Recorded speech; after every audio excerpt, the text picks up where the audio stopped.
Okay, let's start talking about some of these properties using the metallic bonding model to explain why we think they would occur.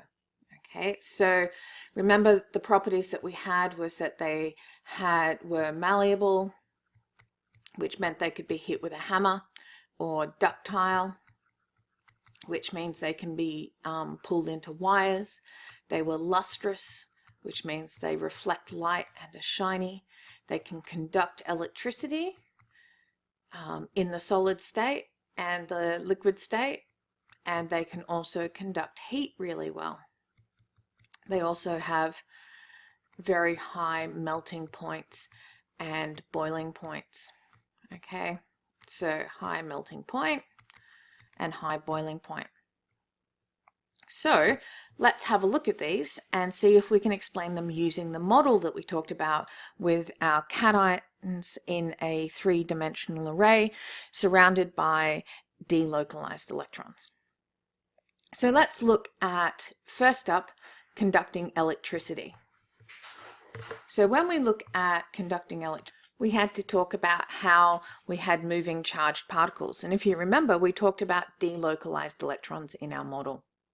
So when an electric field is applied to a metal at one end becomes positive and the other becomes negative, then the electrons are pulled along from the negative end to the positive end because the negative electrons are attracted to the positive end. And this movement of the electrons gives us an electric current.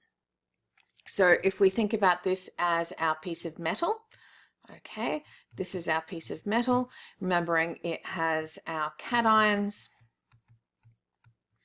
our metal cations, and delocalized electrons.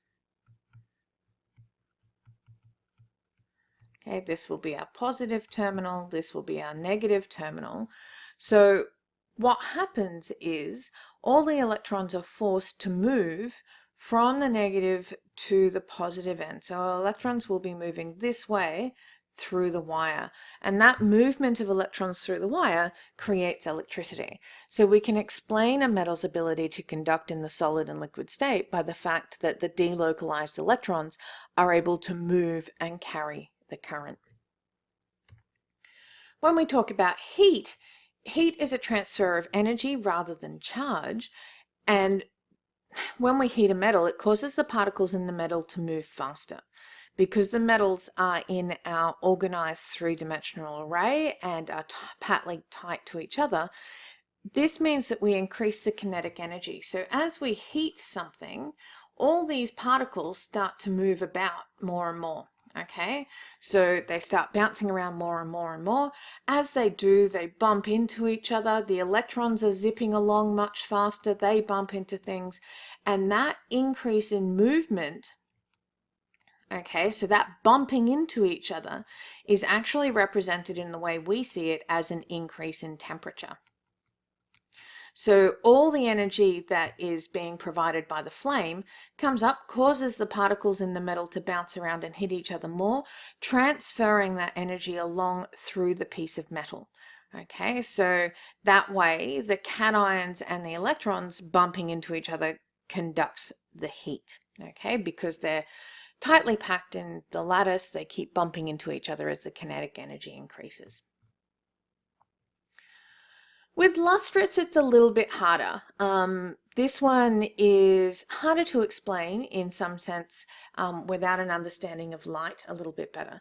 But the lustrous or shiny appearance of metal is because the delocalized electrons, as they are moving through the piece of metal, they're at the right size and area that when light comes in, okay, when light comes in, it often hits an electron and is bounced back out.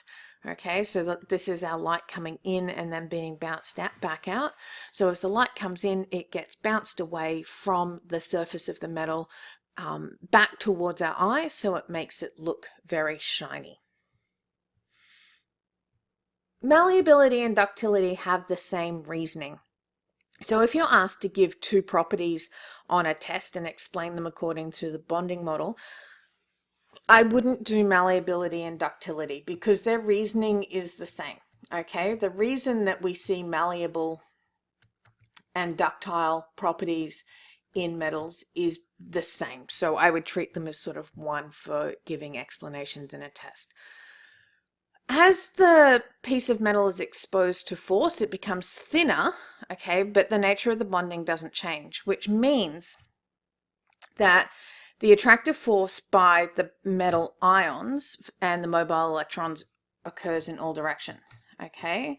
So if we apply force, as I said before, like a hammer, down onto this, what can happen is that the cations are able to move and rearrange, but because the electrons are zipping in and out and all around them, the electrons are able to move as well and maintain the attraction between positive and negative. Okay, so because remember we said that the attraction is in all directions, when a piece of metal is put under stress, the cations are able to move and adjust, maintaining the attraction between the positive and negative, so the piece of metal doesn't break. So if we look at it a little bit closer, when we draw it into wires or beat it into sheets, layers of ions can move past each other without interrupting the force between the cations and electrons. Okay, so we apply the force, it stretches out into a wire or a sheet, and the electrons are able to adjust and keep the attraction strong. High melting point and the hardness of most metals tells us that the metallic bond is very strong, okay? Because melting point increases as the bond gets stronger. So if we have something with more outer shell electrons, so a piece of aluminium, okay, so a piece of aluminium which has 3 valence electrons, so it would form Al3 plus and then have 3 electrons per aluminium in its metallic lattice, versus a piece of sodium which has 1 valence electron.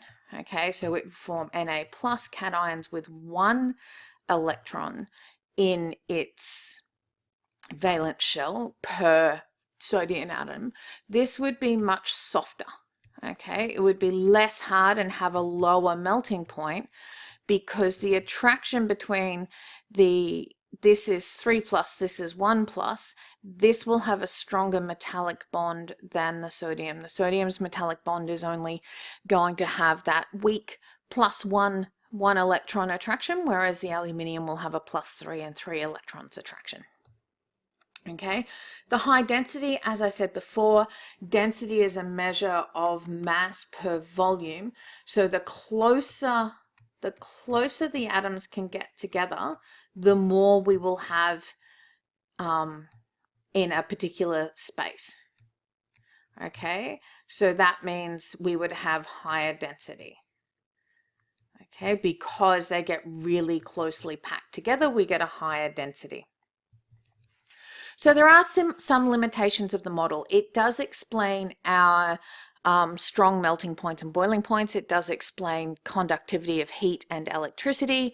It explains malleability and ductility and lustrousness. But sometimes, if you think about mercury, which is a metal at room temperature, and then tungsten, which has a melting point of around 3,000 degrees, the range of melting points and densities that we see with metals aren't explained adequately by our model. Okay, it doesn't explain how some metals are magnetic and some aren't, and it doesn't explain why some metals have high resistance and poor conductivity while others, like copper, conduct really, really well. So generally, the model gives us a generalized picture of how metals behave and an understanding of their properties in a general sense, but the model itself doesn't have enough detail to explain some of the variations or how things become magnetic. Okay, so it's important when we talk about models to understand that they don't answer every situation, but they do give us a good idea of how things behave to be able to predict generalizations. Okay, and that's all of the properties for metals that you need to know.